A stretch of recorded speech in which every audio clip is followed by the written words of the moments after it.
మీరు గమనిస్తే drug related గంజాయి మన స్టేట్ లో అంటే గంజాయి మెయిన్ దాని మీదనే ఉండేవాళ్ళు. ఇంతకుముందు టోకెన్ గా ఎప్పుడన్నా జరిగేవి, నామకా వస్తే దాడులు జరుగుతుండేవి, తగలబెట్టేవాళ్ళు. మీరు గమనిస్తే ఉమ్మడి స్టేట్ లో అట్లాగే ఉండేది.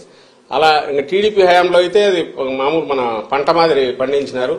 అప్పట్లో టీడీపీ నాయకులే ఒకరి మీద ఒకరు అలిగేషన్స్ కూడా చేసుకున్నారు. ఉత్తరాంధ్రలో వాళ్ల కనుసన్నల్లోనే జరుగుతుంది. 100 కోట్లు సంపాదిస్తున్నారు, 1000 కోట్లు సంపాదిస్తున్నారని చూస్తున్నట్టు చంద్రబాబు నాయుడు కూడా వదిలేస్తున్నారు.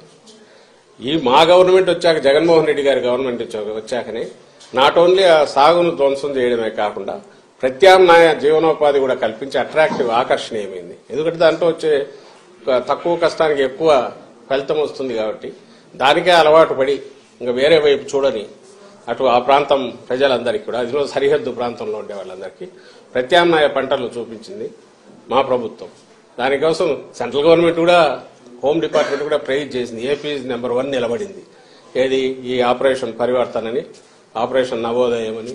ఎవరైతే ఈ సాగు మీద డిపెండ్ అయిన ప్రజలు కానీ, బార్డర్ వీళ్లు కానీ దానికి అలవాటు పడిన వాళ్ళను దాని నుంచి మళ్లించడంలో ఏపీ నెంబర్ 1 అనేది నిలబడింది. దానికోసం ఎస్సీబీ అదే పని మీద ఉంది. ఎస్సీబీ పెట్టిన తర్వాత 11,000 12,000 ఎకరాల్లో సాగును ధ్వంసం చేశారు. అంతటితో మళ్లీ వాళ్ళు దాని వైపు పోకుండా different crops, alternative crops, remunerative crops ను అక్కడ ప్రమోట్ చేసి వాళ్లకు జీవనోపాధి కల్పించి అది కన్సిస్టెంట్ గా నడుస్తుంది. ఉక్కుపాదం అంటే రియల్ సెన్స్ లో మోపడమే కాకుండా ఆ ప్రజలు మళ్లీ సర్వైవ్ అయి బాగా ఎదగడానికి అవసరమైన ఏర్పాట్లు కూడా చేసింది ఈ ప్రభుత్వం. అలాగే ఈ కంపెనీ ఏది చెప్తున్నారో ఆ కంపెనీ తప్పుడు పనులు చేస్తే యాక్షన్ తీసుకుంది ఈ ప్రభుత్వం, మా జగన్మోహన్ రెడ్డి గారి ప్రభుత్వం, వైఎస్ఆర్సీపీ ప్రభుత్వం. ఇప్పుడు ఇంపోర్ట్ చేసుకున్నారు, డ్రగ్ ఇంపోర్ట్ చేసుకున్నారు, డ్రగ్స్ దొరికి ఆయన కంటైనర్కి సంబంధించిన కంపెనీ.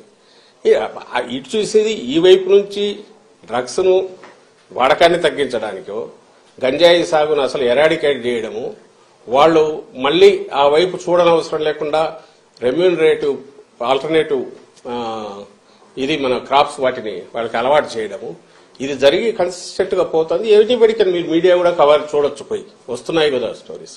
బార్డర్ లో కట్టుదిట్టం చేశారు, స్పెషల్ ఏజెన్సీని పెడితే దాన్ని నువ్వు ఎలాగూ ప్రైజ్ చేయలేవు, నీ వల్ల కాలే. 14-19 మధ్య నువ్వు దాన్ని అసలు గంజాయి సాగు 3 పూలు 6 కాయలుగా నువ్వు ఇదేట్టు నువ్వు చేసావు, చంద్రబాబు నాయుడు చేశాడు.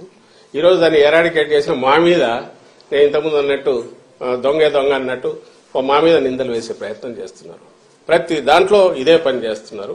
ఈ రోజు ఎన్నికల సమయంలో కూడా మాట్లాడడానికి ఏం లేక, చెప్పడానికి 1,00,000 ఉంటాయి. ఎన్నికలు వస్తే మేమేం చేస్తామో మీరేం చేయలేదు చెప్పాలా, లేదా మేము గతంలో ఏం చేశామో వాళ్ళు చెప్పాలా, లేదా రేపు దాని మీద ఆధారపడి రేపు ఇది చేస్తామని చెప్పుకోవాలి. ఇది లేదు కాబట్టి ఈ తప్పుడు నిందలు ఈ పర్టికులర్ కేసులో అయితే వాళ్ళు తప్పించుకోవడానికి మా మీద బండలు వేస్తున్నారనేది మేము భావిస్తున్నాం. అందుకే ఆ కన్సర్న్ ఏజెన్సీకి ప్రెస్ కౌన్సిల్ కూడా కంప్లైంట్ పంపుతున్నాం.